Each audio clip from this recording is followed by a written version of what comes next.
ಜೀನಾಗಿ ಸಂಪಾದಕತ್ವದಲ್ಲಿ ಜಿಎನ್ಎಸ್ news ಸಾಗರಿಸುತ್ತದ ಆಚೆ ಈಚೆ ಮಂಗಳವಾರದ news ಅಪ್ಡೇಟ್ಗೆ ತಮಗೆ ಸ್ವಾಗತ. ಮುಖ್ಯಾಂಶಗಳು. ಮಾಜಿ ಮುಖ್ಯಮಂತ್ರಿ ಬಿಎಸ್ ಯಡಿಯೂರಪ್ಪ ಅವರಿಂದ ಜೋಗ ಜಲಪಾತ ಮತ್ತು ತುಮರಿ ಸೇತುವೆ ಕಾಮಗಾರಿ ವೀಕ್ಷಣೆ. ಸಂಸದ ರಾಘವೇಂದ್ರ ಸಾಥ್. ಬದ್ರಿಯಾ ಮಸೀದಿಯಿಂದ ಪ್ರವಾದಿ ಮೊಹಮ್ಮದ್ ಪೈಗಂಬರ್ ಜನ್ಮದಿನದ ಪ್ರಯುಕ್ತ ಈದ್ ಮಿಲಾದ್ ಮೆರವಣಿಗೆ. ರ್ಯಾಲಿ ಮೂಲಕ ಮೊಹಮ್ಮದ್ ಪೈಗಂಬರ್ ಸಂದೇಶ ಸಾರಿದೆ ಎಂದ ಸುಲ್ತಾನಿ. ಸಾಗರದಲ್ಲಿ ಅಕ್ಕನ ಬಳಗದ ವತಿಯಿಂದ ಬನ್ನಿ ಮರಕ್ಕೆ ಪೂಜೆ. ಬಳಗದ ಸದಸ್ಯರಿಂದ ಮತ್ತು ಮಕ್ಕಳಿಂದ ವಿವಿಧ ಸ್ಪರ್ಧೆ. ಈಗ ಸುದ್ದಿಯ ವಿವರ. ಸಾಗರ ತಾಲೂಕಿನ ವಿಶ್ವವಿಖ್ಯಾತ ಜೋಗ ಜಲಪಾತದಲ್ಲಿ ನಡೆಯುತ್ತಿರುವ ಕಾಮಗಾರಿಯನ್ನು ಮಾಜಿ ಮುಖ್ಯಮಂತ್ರಿ ಬಿಎಸ್ ಯಡಿಯೂರಪ್ಪ ವೀಕ್ಷಣೆ ಮಾಡಿದರು. ಜೋಗ ಜಲಪಾತ ಸುತ್ತಮುತ್ತಲಿನ ಪ್ರದೇಶದಲ್ಲಿ ನಡೆಯುತ್ತಿರುವ ವಿವಿಧ ಕಾಮಗಾರಿ ವೀಕ್ಷಣೆ ಮಾಡಿ ಅಧಿಕಾರಿಗಳಿಂದ ಮಾಹಿತಿ ಪಡೆದರು. ಇದಕ್ಕೂ ಮೊದಲು ಮಾಜಿ ಮುಖ್ಯಮಂತ್ರಿ ಬಿಎಸ್ ಯಡಿಯೂರಪ್ಪ, ಸಂಸದ ಬಿವೈ ರಾಘವೇಂದ್ರ ತುಮರಿ ಸೇತುವೆ ಕಾಮಗಾರಿ ವೀಕ್ಷಣೆ ಮಾಡಿ ಸಿಗಂದೂರು ಚೌಡೇಶ್ವರಿ ದೇವಿಯ ದರ್ಶನ ಪಡೆದರು. ಬಿಜೆಪಿ ಜಿಲ್ಲಾಧ್ಯಕ್ಷ ಟಿಡಿ ಮೇಘರಾಜ್, ಪ್ರಮುಖರಾದ ಬಸವರಾಜ್, ನವೀನ್ ಜೈನ್ ಇನ್ನಿತರರು ಹಾಜರಿದ್ದರು.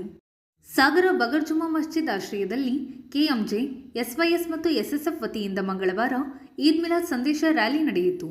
ನಗರದ ಬದರ್ ಜುಮ್ಮಾ ಮಸೀದಿಯಿಂದ ಹೊರಟ ರ್ಯಾಲಿ ನಗರದ ಪ್ರಮುಖ ಬೀದಿಗಳಲ್ಲಿ ಸಂಚರಿಸಿ ಮಸೀದಿ ಬಳಿ ಸಮಾಪ್ತಿಗೊಂಡಿತು. ಇದಕ್ಕೂ ಮೊದಲು ಬೆಳಗ್ಗೆ ಮಸೀದಿ ಧರ್ಮಗುರುಗಳು ಧ್ವಜಾರೋಹಣ ನೆರವೇರಿಸಿದರು.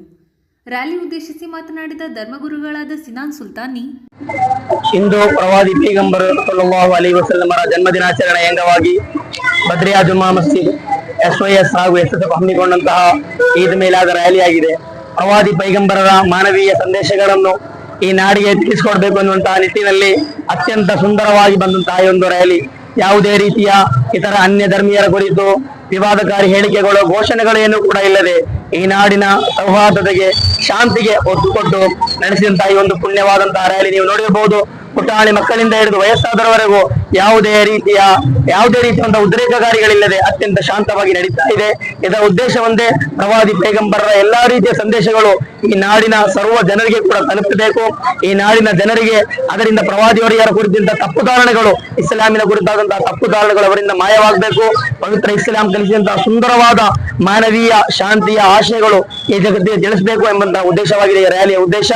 ಇದಕ್ಕೆ ಸಾಗರದ ಸರ್ವ ಧರ್ಮ ಬಾಂಧವರಿಗೂ ಕೂಡ ಈದ್ ಮಿಲಾದ್ ಹಬ್ಬದ ಶುಭಾಶಯಗಳನ್ನು ತಿಳಿಸುತ್ತಾ ಈ ರ್ಯಾಲಿಯಲ್ಲಿ ನಮ್ಮೊಂದಿಗೆ ಸಹಕರಿಸುತ್ತಿರುವಂತಹ ಎಲ್ಲರಿಗೂ ಕೂಡ ಪ್ರೀತಿಪೂರ್ವಕ ಧನ್ಯವಾದಗಳನ್ನು ಈ ಮೂಲಕ ಹೇಳ್ತಾ ಇದ್ದೇವೆ.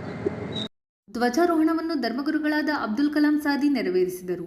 ಶಿಹಾಬ್ ತಂಗಲ್, ಶಾಕಿರ್ ಸಕಾಫಿ, ಆಸಿಫ್ ಸಕಾಫಿ, ಮೊಹಮ್ಮದ್ ಅಲಿ ಮದಾನಿ, ಸಿನಾಲ್ ಸುಲ್ತಾನಿ, ಅಬ್ಬಾಸ್ ಉಸ್ತಾದ್, ಅಫ್ಜಲ್ ಅಮಾನಿ, ನೌಜಾದ್ ಅಹಾನಿ, ಮನ್ಸುಖ್ ಹಿಕಮಿ, ಯೂನುಸ್, ಸಮಿತಿ ಪ್ರಮುಖರಾದ ರಫೀಕ್, ಶರೀಫ್, ಕಲಂದರ್, ವಾಹಿದ್, ಸುಹೈಲ್, ಕಬೀರ್ ಚಿಪ್ಲಿ, ಅಜೀಜ್, ಬಶೀರ್, ರಾಸಿಕ್, ಇಸ್ಮಾಯಿಲ್ ಇನ್ನಿತರರು ಹಾಜರಿದ್ದರು.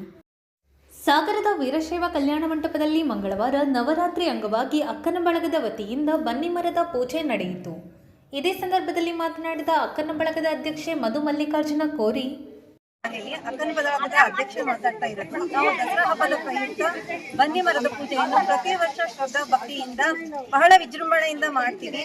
ಎಲ್ಲ ಸದಸ್ಯನಿಯರು ಪಾಲ್ಗೊಂಡು ಹಣ್ಣುಕಾಯಿಗಳನ್ನು ಮಾಡಿ ಪೂಜೆಯನ್ನ ಮಾಡಿ ಪ್ರಸಾದವನ್ನು ಸ್ವೀಕರಿಸಿ, ಆಮೇಲೆ ಆಟೋಟದ ಸ್ಪರ್ಧೆಯನ್ನು ಕೂಡ ಏರ್ಪಡಿಸಿದ್ವಿ. ಮಹಿಳೆಯರಿಗೆ 3 ಆಟಗಳು, ಹಾಗೆ ಮಕ್ಕಳಿಗೆ 3 ಆಟಗಳು, ಎಲ್ಲ ತುಂಬಾ ಸಂಖ್ಯೆಯಲ್ಲಿ ಸೇರ್ಕೊಂಡು ಆಟಗಳನ್ನ ಆಡಿ 3 ಪ್ರೈಸ್ಗಳನ್ನ ಅವರಿಗೆಲ್ಲ ವಿತರಣೆಯನ್ನ ಮಾಡಿದ್ವಿ.